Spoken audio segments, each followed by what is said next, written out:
All right. So, I decided I wanted to hop on, that's a lot of letters, between the hours of 4 and 9 p.m. so that I could have a chance at catching some more bugs and fish that are otherwise unavailable to me. So hopefully we can get that done today. Still have not gotten the mammoth skull. Unfortunately. I can only hope it'll happen soon. But what else do we got here from Maddie? Maddie's off the Wanderlust, so I just up and left. Alright, well, I'll miss you, Maddie. We'll see you later. And 13,000 points. Nice. That's, I think, a new record. And then the storefront. Okay. Alright, well, let's go sell these fossils here. So I skipped a couple days. First day was just because I was really exhausted after really grinding on sound design for a long time. And I just did not have the energy. And yesterday was actually because during the time I would have been recording Animal Crossing, I was instead finishing Split Fiction with my wife, and that was an absolute blast. Split Fiction is a crazy good game for anyone who's considering playing it, provided they have someone to play it with, because you do have to play it with someone. But it is very, very good, and I loved it. I had a blast all the way through. My wife had a blast all the way through, and it was a very good time. Told a decent story with some moments that really tugged at the heartstrings, as they say. I think that's a thing people say. Yeah, it was a really good time. I also, my wife and I also played It Takes Two together. We haven't played A Way Out yet. That's on our list next, but we have heard good things about it. We did play It Takes Two not long after it came out, and we really enjoyed that one too. I think my wife is kind of... She sort of feels like It Takes Two is tied with Split Fiction for her right now. Hey, Lucy, how's it going? Jay, you scamp, what on earth have you been doing until now, Snoink? I was all happy to get the chance to talk to you today, right up until I realized it was dark out already. Now there's no time to talk left, Snoink. So, you must have had some reason for coming to see me, right? That was a really funny interaction, because that is very much an interaction I would have with my wife, of her just getting concerned over the amount of time left to hang out, like after work or something like that.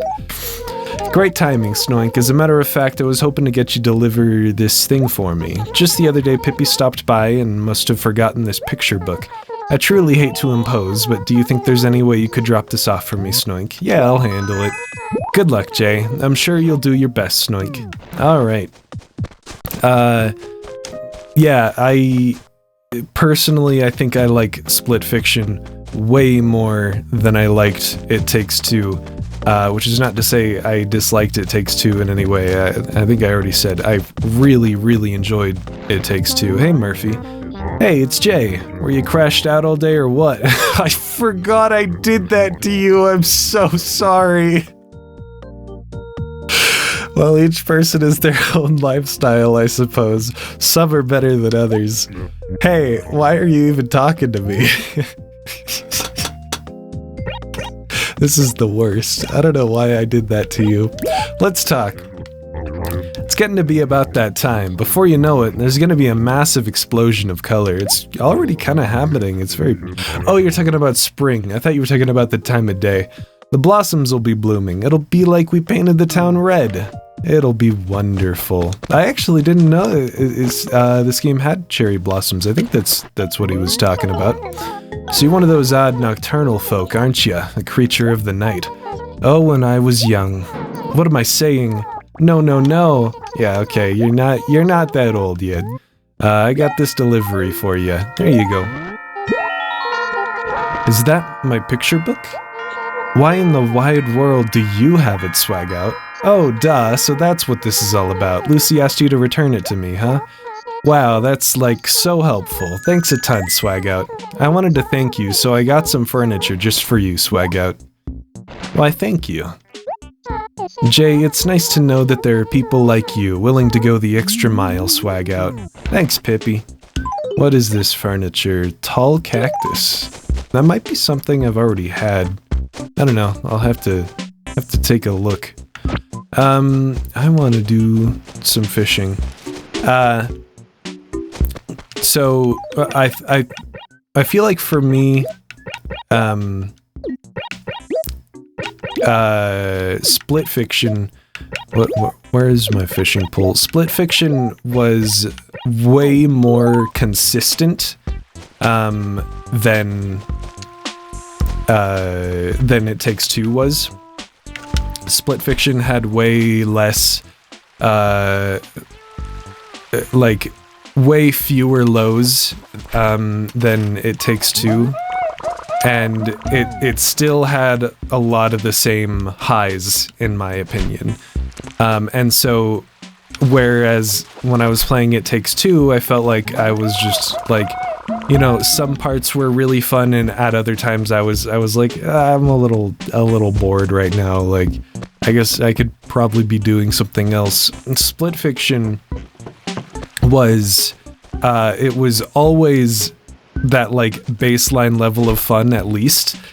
And then it still had those, like, really cool moments where it was just an absolute blast to be playing at that very specific point in time. And so I just think it's way better. I also think the concept of split fiction is a lot more interesting to me personally, because I really like both fantasy and sci-fi. I lean a little bit more towards sci-fi, I think, personally, which is convenient because my wife leans a little bit more towards fantasy. So we already knew which characters we were going to play as, but because the whole, I just realized, I don't even know if I explained what split fiction is. And there very well could be someone watching who doesn't know what it is. So basically, split fiction is it's a co-op game, a cooperative video game, in which like you play it with one other person, and it's a game that has been designed from the ground up to be co-op and nothing else. There is no way to play it single player. And this is just kind of, from what I understand, this is just what the studio that made the game does. All the other games that I know they have released are the same way, that being It Takes Two and A Way Out, the two games I was talking about before. And honestly, they're very cleverly designed in a lot of ways, where they like, I really don't know exactly how they've pulled it off, but they've been able to design their games in a way where it's still oops, I didn't mean to do that. It's still a lot of fun for, you know, someone who has a lot of experience playing games and has played a lot of different kinds of games before. But, and at the same time, it's very fun for someone who hasn't played a lot of different kinds of games before, or like hasn't, you know, just doesn't have that much experience playing games in general. And so you can kind of like, as long as you're playing with someone you enjoy spending time with, you can kind of or like the two people that are playing are two people that enjoy spending time with each other. You can kind of pair up any two people and it'll work just fine. And it just works. You know, I guess. And I think Split Fiction had some like difficulty spikes for sure. Nothing that really tripped up like both my wife and I at the same time, because we both play a lot of video games. So we were both very well equipped for pretty much everything it threw at us, but it definitely still had some difficulty spikes, but it's still like it's a very smoothed out and well thought out experience. Just very well done overall. And so in every one of their games is like a narrative game, and it tells like the story of these two characters who are like, you know, trying to do something. You know what I mean? And they have to do it together. In A Way Out, it's A Way Out is like the most grounded of all the games from what I understand, but I think I've heard it gets a little weird the further in you get. But basically the concept of A Way Out is it's two guys trying to escape prison together. And so you play as like one of the two guys, and the other person you're playing with plays as the other guy, obviously. And both dudes have their own personality, and they have like their own each one has their own like unique mechanics that they get throughout the game that only that one will get you know, in the game. If one character has one mechanic, you know, the other character can't have it, doesn't ever get that mechanic, I guess is what I'm trying to say. So if you wanted to, you know, use all the mechanics of the game, you'd have to do a second playthrough where you play as the other character. I don't really know why I'm going so much into detail on this one specific thing. It really doesn't matter that much. Hey, Rolled. Hey, how's the evening working out for you, Jay? I didn't see you at all during the day, did I? You busy, buddy? Good to hear. Busy's good. It's no fun having nothing to do. Hey, so what can I do for ya? Entertain me. The weather is finally starting to warm up a little, Jay. Spring has come to Seaside at last. The trees and flowers are starting to put out buds. How awesome is that? It is awesome. It means that soon the trees will be in full bloom. It won't be long now. All this means the Cherry Blossom Festival is just around the corner. Yes, I can't wait. I can't wait. I wonder if it's gonna be happening at the start of April, and that's why everyone's talking about it right now. I don't know. Yeah, and so in Split Fiction, the concept is that the two characters are both authors trying to get their first books published, and being authors who have never had anything published, they enter a kind of sketchy publishing deal where this big tech company is like, hey, we'll publish your book, just put yourself in this fancy machine of ours, and then it'll get published or whatever. And the idea is the machine lets you like play through the concept of your book in a sort of like what's it called? Like a full dive virtual reality type experience.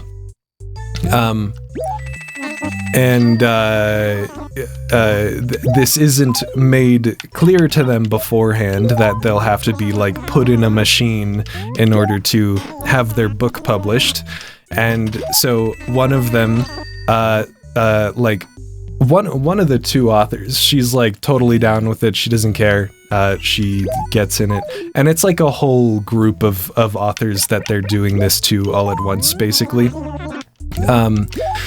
But the other playable character author lady kind of chickens out at the last minute, and she's like, I don't want to do that actually. And then she trips and falls into the little the pod, I guess you could call it, that the other author, the other like playable character was put into. And so, and then that causes a whole bunch of problems because it's like, oh, the machine wasn't designed for like two people at once in the same pod. We don't know what's gonna happen. And it turns out what happens is the machine bounces between stories from each author. And they get to like play through them together pretty much. And there's a whole story with, you know, you don't have to read between the lines very much to understand that what the story is talking about is AI and like data scraping and stuff, and how like immoral that is, and you know, whatnot. And because the idea is like the machine is scraping all of the story ideas from their brains, and then basically the company is going to steal them and profit off of them. Yeah, so basically one of the playable characters is a fantasy author, and the other is a sci-fi author. And so the game jumps back and forth between fantasy-themed levels that one character wrote and sci-fi themed levels that another character wrote. And then all the while between every level, they like try to get back at the company that's trying to steal all their ideas, and trying to keep their ideas to themselves and destroy the company's machine. And it's and at the same time they you know, deal with their personal like deep traumas.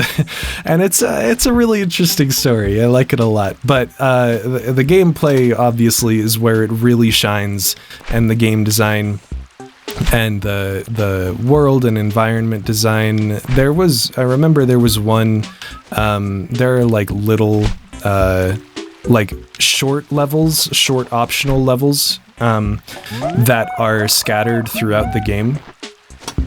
And obviously my wife and I attempted to go for all of them. I guess we missed one of them that we still have to go back and get. But there was one that just had such a good vibe and so many fun little toys to play around with that I think we spent a solid hour just like wandering around in it and messing with things and like poking at things. And there was a point where it gave you these little hats that if you walked on like fresh soil or whatever while wearing the hats, you could draw with like flowers would grow under you of the color of the hat you were wearing, and you could kind of draw with it. And so we also like sat and just drew stuff with that for a little while. Of course, there were we drew a number of penises just instinctually, and then I drew a little like landscape with a green hill and a sun and a blue sky. And it was a really great time. That game it really knows how to create a good vibe that you just want to like hang out with someone in. You know what I mean? So yeah, it's a very good game. And I honestly think anyone who has someone to play it with should play it. I also I do think it is a very hot contender for Game of the Year. I think It Takes Two won Game of the Year, if I'm not mistaken, when that one came out. I would not be surprised if Split Fiction won Game of the Year as well, because it's just really good. yeah, these developers definitely know what they're doing, and it's really cool to see a developer or a studio come out with multiple games with this level of consistency. That's not something you see a huge amount these days, I feel like, and they're really nailing it. Anyways, what else have I been doing? I've been making getting a huge amount of progress done on sound design. I counted it up. I have 10 sounds left to make, and I have made a little over 50 sounds for the game thus far. And of those 50 sounds, a lot of them also have like multiple variants, because something with like with video games especially is it can be really easy to run into what is called ear fatigue, I think is what they've been calling it. Which ear fatigue can mean something else in like a music production context, but specifically in a video game context, what they're referring to is when one sound, like when a sound is tied to a repetitive action and that sound has no variation in it at all, it gets really annoying to listen to really quickly. And one of the main ways you can combat that is by and this is very commonly done, and has been very commonly done in video games. In fact, I'm positive Animal Crossing does this with probably every sound effect, you know?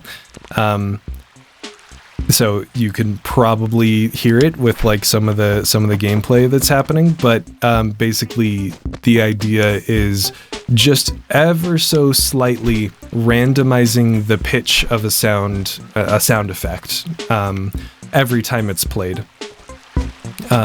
That helps add a lot of variation and makes it so it doesn't feel like you're just hearing the same annoying sound over and over again. But with especially repetitive sounds, that isn't always like quite enough.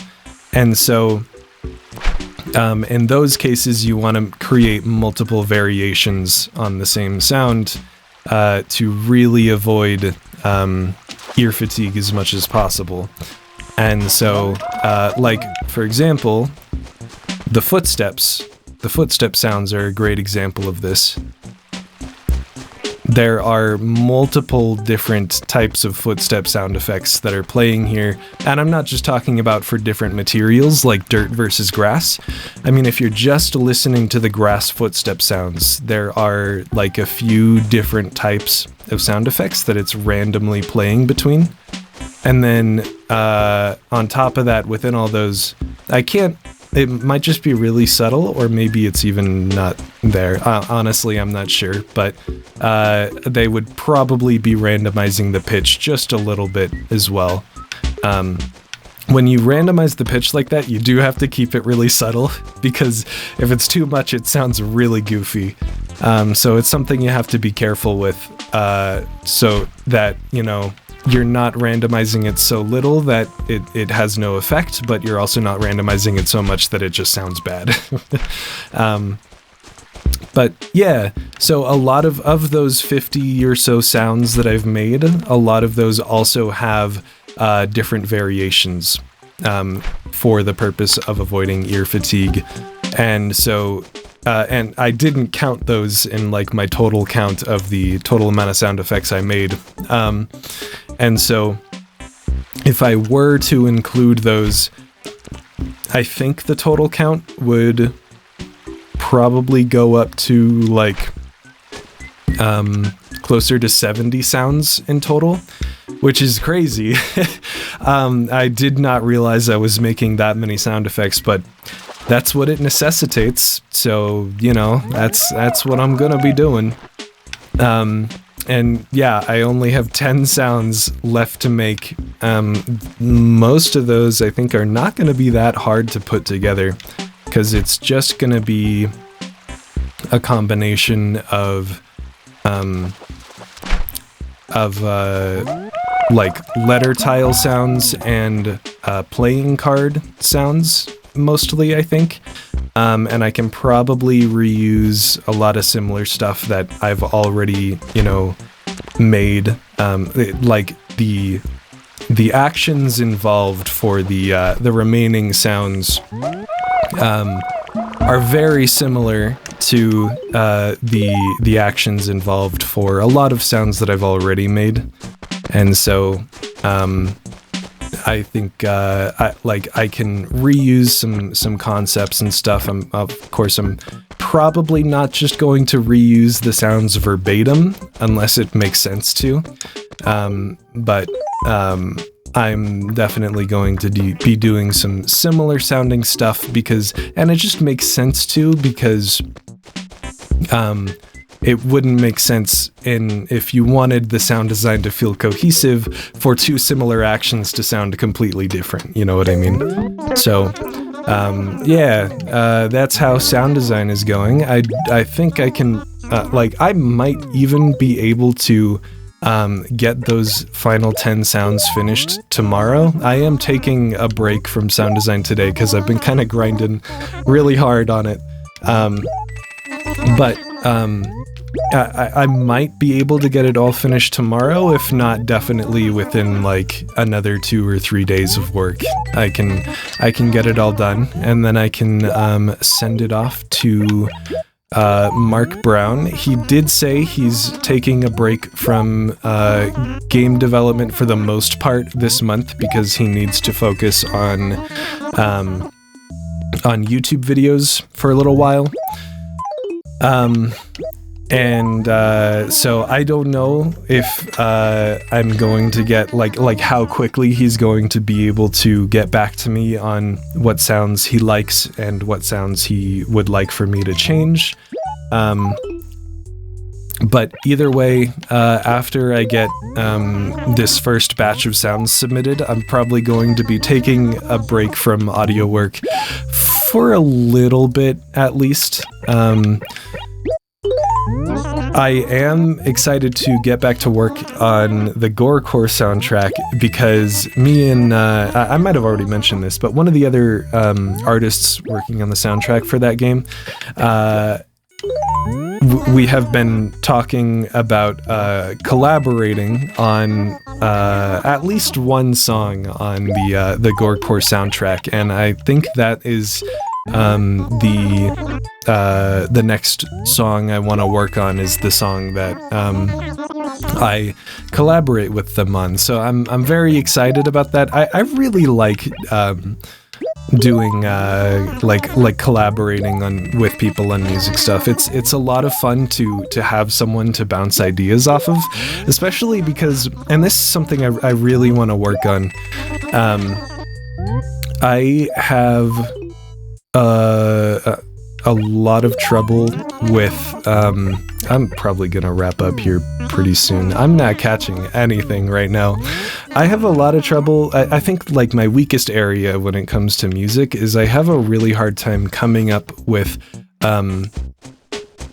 like more than a few ideas or like a few riffs on a song concept that I'm working on.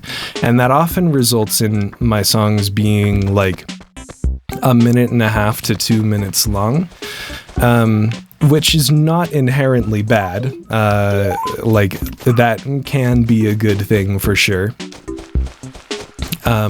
Some people definitely prefer that in some ways, but I really want to be able to, like, first of all, I just want to be able to write that longer music. I've written a few longer songs like that before, but it just feels like pulling teeth when I get past that like 2 or 2.5 minute mark, just trying to get myself to come up with more stuff to like add to my music, you know?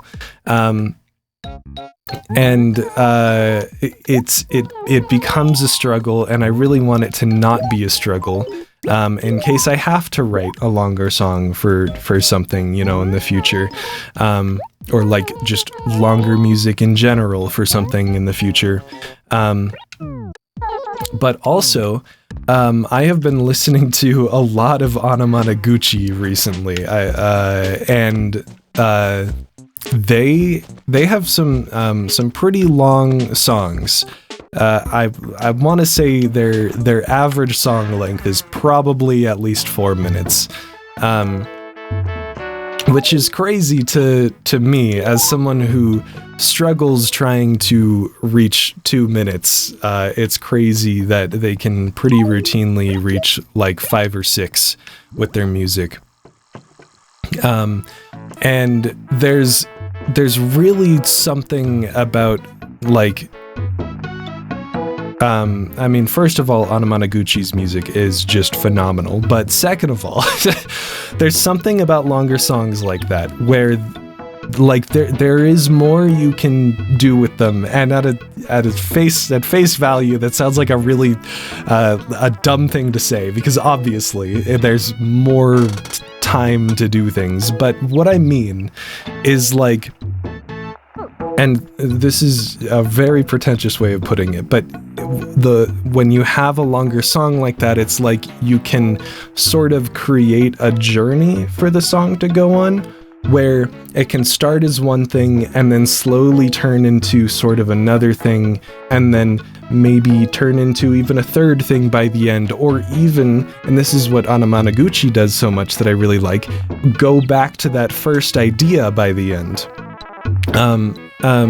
And Anamanaguchi does this really well, and I think it's something that they have like kind of gotten down to a T, because it's sort of in line with what they're going for in general with their music. But it, like, what Anamanaguchi does is the way they reintroduce that first idea into the last section of their song makes it almost nostalgic in a way. Like, you've only been listening to this song for a few minutes, but hearing that first melody again kind of makes you consider all the different like directions this song went from there, and how it's now like leading back to that.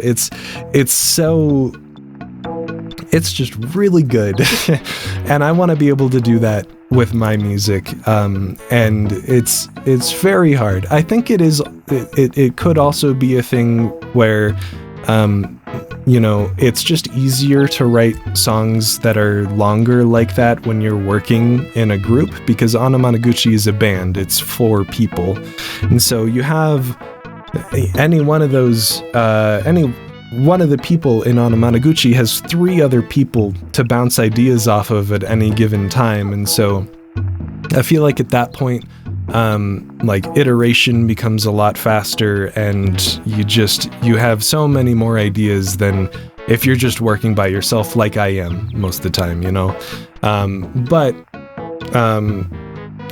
there are also a lot of other solo artists I've seen that still do longer songs pretty regularly, though I will say solo artists do tend to go for the like 2.5 to 3.5 minute range, unlike what Anamanaguchi does. So maybe it is really more of just a solo artist thing that I kind of struggle trying to, write more than that amount of music. But I think it's something that I can practice and get better at. I mean, everything is something I can practice and get better at. So I want to practice and get better at it and be able to write longer songs and stuff. So that's something I want to work on. I'm going to finish up rambling because I've been rambling for 35 minutes. Apparently I had a lot to say. But that's it. I didn't catch any new fish, but hopefully another day. So I will see you tomorrow.